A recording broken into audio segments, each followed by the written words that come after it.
The issue of dating violence is being tackled in an innovative way at select Niagara high schools. The Coalition to End Violence Against Women asked art students to illustrate what dating violence means to them. The Source paid a visit to Ridgeway Crystal Beach High School to find out more. Various schools were approached by Rodman Hall to be involved in different projects, and Siva and Jillian's Place did pitch this project in June and then again in September. So I put it on the shelf. I wasn't ready, but in October and November I contacted them and I was interested in participating if there was still room. So I was late in the game, but there was room, so we were able to join along. What's been the response from your class?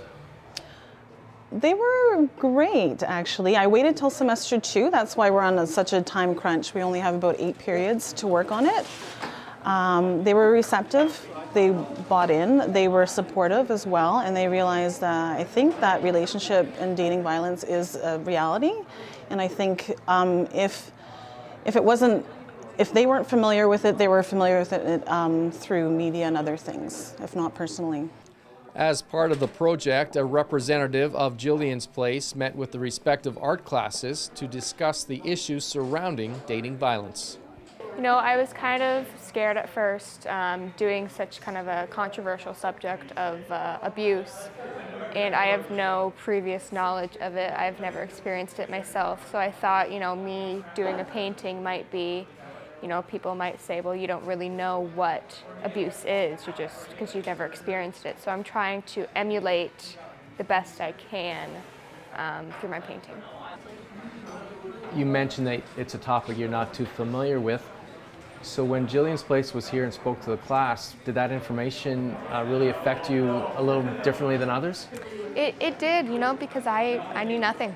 I didn't know the percentage-wise of like how many people actually are abused, the types of abuse, and who's affected statistic-wise in Canada.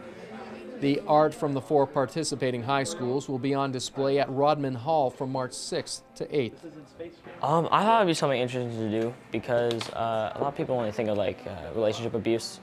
People just think like just minor things, like it's not too serious and stuff. But this is kind of a way to like show people like that it does exist, and like everybody's doing like art projects all around here, and I don't know, I think it'll be good.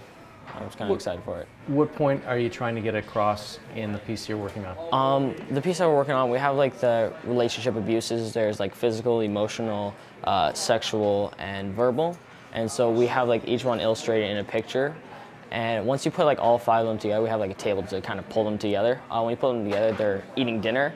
And so it's kind of like those abuses, like we see them every day and they're hidden behind like what looks like a normal relationship. And so that was kind of our thought process with our artwork, yeah.